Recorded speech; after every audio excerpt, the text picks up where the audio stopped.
नमस्कार, स्वागत है आप सभी का राजीव टाइम्स में। मैं हूं आपके साथ आकांक्षा पिवाल। ये रुक करते हैं टॉप 10 खबरों की ओर।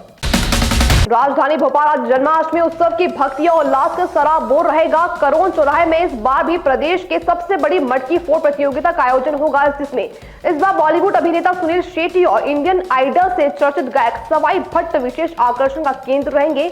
आयोजन की जानकारी श्री कृष्ण जन्माष्टमी उत्सव समिति के अध्यक्ष और भाजपा के पूर्व जिला अध्यक्ष सुमित पचौरी ने दी है।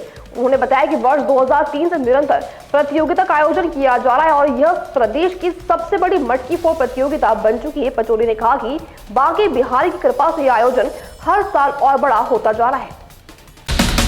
प्रदेश के कई क्षेत्रों में शुक्रवार को भारी बारिश से जनजीवन प्रभावित रहा। मॉनसून ट्रफ और साइक्लोनिक सर्कुलेशन सिस्टम की वजह से मध्य प्रदेश में अगले 3 दिन तक तेज बारिश का दौर बना रहेगा। शनिवार के लिए उज्जैन समेत 13 जिलों में अलर्ट जारी किया गया है। शुक्रवार को भोपाल समेत 20 जिलों में बारिश हुई और मौसम विभाग के अनुसार अगले 24 घंटे में नीमच और मंदसौर में अति भारी बारिश का अलर्ट है। वहीं शिवपुरी, मुरैना, गुना, राजगढ़, शाजापुर, आगर, मालवा, उज्जैन, मंदसौर, रतलाम और झाबुआ वाली राजपुर में भारी बारिश हो सकती है। सीनियर मौसम वैज्ञानिक डॉक्टर दिव्या ई सुरेंद्र ने बताया कि प्रदेश के ऊपर से एक मॉनसून ट्रफ गुजर रहा है। वहीं उत्तरी हिस्से में साइक्लोनिक सर्कुलेशन सक्रिय है। इस वजह से शुक्रवार को कई जिलों में भारी बारिश हुई। इंदौर शहर में मौसम सुहाना और बारिश के आसार है। बिलासपुर संभाग और उत्तरी छत्तीसगढ़ में भी भारी बारिश की संभावना है। मौसम विभाग ने चेतावनी जारी की है।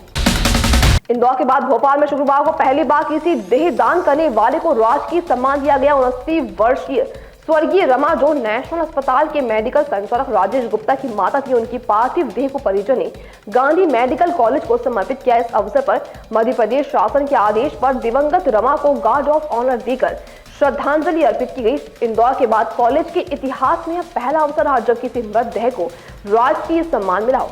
जीएमसी में गार्ड ऑफ ऑनर देने के बाद अर्पित श्रद्धांजलि की गई। कार्यक्रम में गांधी मेडिकल कॉलेज की अधिष्ठाता डॉक्टर कविता एन सिंह, मानव शरीर रचना विभाग के प्रभारी विभागाध्यक्ष डॉक्टर संदीप मर्सकोले सहित संकाय सदस्य, स्नातकोत्तर छात्रों और कर्मचारियों ने पार्थिव देह को सम्मान पूर्वक ग्रहण किया।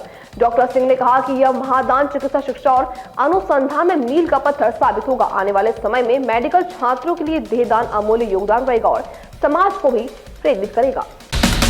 एक स्वाट एम्बुलेंस में ड्राइवर की बड़ी लापरवाही सामने आई है। लेट लतीफी में गर्भवती महिला ने गाड़ी में ही बच्चे को जन्म दे दिया। मामला गुरुवार रात का है, जब ग्राम सावरवानी के अनिल फराची ने अपनी पत्नी भगवती को हॉस्पिटल ले जाने के लिए 3 बजे एक स्वाट एम्बुलेंस को फोन किया।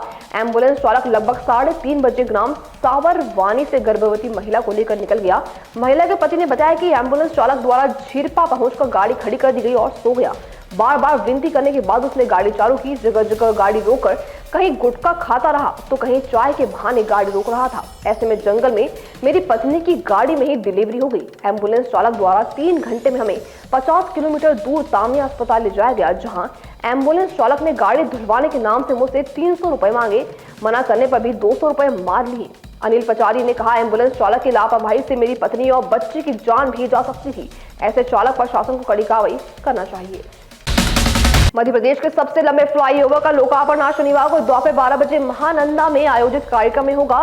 केंद्रीय सड़क परिवहन एवं राजमार्ग मंत्री नितिन गडकरी और मुख्यमंत्री डॉक्टर मोहन यादव कार्यक्रम में शामिल होकर शहर को बड़ी सौगात देंगे। ये वहां 1150 करोड़ की लागत से निर्मित प्रदेश के सबसे लंबे फ्लाईओवर का लोकार्पण करेंगे। लोकार्पण कार्यक्रम उपरांत केंद्रीय मंत्री 2000 करोड़ से ज्यादा लागत वाली सड़क परियोजनाओं का शिलान्यास भी करेंगे। इसमें 605 करोड़ का रिंग रोड का 5वां हिस्सा भी शामिल है। वहीं 230 करोड़ की लागत से रीवा लखनादौन राष्ट्रीय राजमार्ग पर अंडरपास और ओवरब्रिज निर्माण का कार्य होगा। आज का दिन भारत के लिए बहुत ऐतिहासिक रहा। आज के दिन ही भारत चंद्रमा के दक्षिणी ध्रुव पर कदम रखने वाला पहला देश बन गया है, जिसकी पूरी दुनिया में प्रशंसा हुई थी। अंतरिक्ष के क्षेत्र में भारत ने इतिहास 23 अगस्त 2023 को रचा था। साथ ही भारत चंद्रमा की सतह तक पहुंचने वाला चौथा देश बना है। इस ऐतिहासिक उपलब्धि को यादगार बनाने के लिए प्रधानमंत्री नरेंद्र मोदी ने इस दिन को राष्ट्रीय अंतरिक्ष दिवस घोषित कर दिया है। इसी वजह से आज पूरा देश दूसरा राष्ट्रीय अंतरिक्ष दिवस मना रहा है। इसरो और अन्य संस्थानों द्वारा देश भर में इस अवसर पर कई कार्यक्रमों का आयोजन किया जा रहा है। बिहार में पटना जिले के दनियावा में शनिवार सुबह एक दर्दनाक सड़क हादसा हुआ, जिसमें 8 लोगों की मौत हुई और 6 अन्य गंभीर रूप से घायल हुए हैं। हादसा उस वक्त हुआ जब हिलसा के मलामा गांव के लोग गंगा स्नान के लिए फतुहा जा रहे थे। सभी श्रद्धालु एक ऑटो रिक्शा में सवार थे। रास्ते में तेज रफ्तार से आ रहे एक ट्रक ने ऑटो को जोरदार टक्कर मार दी। टक्कर इतनी भीषण थी कि ऑटो के परखच्चे उड़ गए और उसमें बैठे कई लोगों की मौके पर ही मौत हो गई। मौके पर पहुंची पुलिस ने राहत और बचाव कार्य शुरू किया और घायलों को नजदीकी अस्पताल भर्ती करवाया। गंभीर स्थिति को देखते हुए सभी घायलों को पटना मेडिकल कॉलेज में रेफर किया गया है। पंडित जवाहरलाल नेहरू मेडिकल कॉलेज रायपुर के प्रोफेसर डॉक्टर आशीष सिन्हा को छात्रा के उत्पीड़न मामले में सुप्रीम कोर्ट से भी झटका लगा है।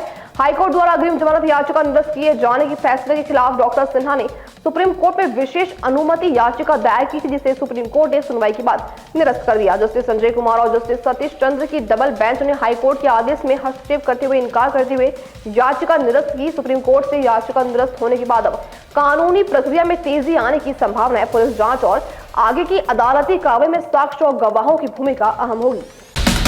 मुख्यमंत्री डॉक्टर मोहन यादव की उपस्थिति में शनिवार को कटनी में माइनिंग कॉन्क्लेव का आयोजन होगा। इसमें मुख्य फोकस कोयला एवं ऊर्जा एवं हाइड्रोकार्बन प्रौद्योगिकी प्रगति सहित अन्य मुद्दों पर होगा। मुख्यमंत्री समिट में शामिल होने वाले विषय विशेषज्ञों और निवेशकों के साथ 1-to-1 चर्चा करेंगे। कॉन्क्लेव में 2000 से अधिक प्रतिभागी शामिल होंगे। कॉन्क्लेव में मिनरल एवं माइनिंग से संबंधित विभिन्न सत्रों के दौरान चर्चा होगी। खनन क्षेत्र में राष्ट्रीय उत्पादन में मध्य प्रदेश का महत्वपूर्ण योगदान है। प्रदेश में मौजूद खनिज संपदा को प्रदर्शित करते हुए कॉन्क्लेव स्थल पर प्रदर्शनी भी लगाई जाएगी। मध्य प्रदेश के नेता प्रतिपक्ष उमंग सिंघार के बयानों और उनकी कार्यप्रणाली को लेकर भाजपा के विधायक रामेश्वर शर्मा ने उन्हें हिदायत दी है। रामेश्वर शर्मा ने कहा है कि उमंग सिंघार को मैं काफी समझदार व परिपक्व नेता समझता था, पर जिस तरह से आजकल वे बयानबाजी कर रहे हैं वह काफी दुर्भाग्यपूर्ण है। कलेक्टर जैसे महत्वपूर्ण पद पर बैठे व्यक्ति के लिए आप छोटे मोटे शब्दों का उपयोग करते हैं और कुत्ते को ज्ञापन देकर आप भारत के लोकतंत्र को शर्मसार करें। विधायक शर्मा ने संघ की चिट्ठी का महत्व बताते हुए नेता प्रतिपक्ष सिंघार को लपेटे में ले लिया। उन्होंने कहा कि संघ की शक्ति देखना चाहते हैं तो इंदिरा गांधी से पूछें, जब वे संघ से टकराई थी तो किस तरह से चूर चूर हो गई थी। प्रतिपक्ष मध्य प्रदेश विधानसभा आदरणीय उमंग सिंघार जी, मैं उम्मीद करता था कि आप एक समझदार और परिपक्व नेता होंगे, पर जिस तरह के आप आज की तारीख में बयानबाजी कर रहे हैं ये कहीं न कहीं दुर्भाग्यपूर्ण है।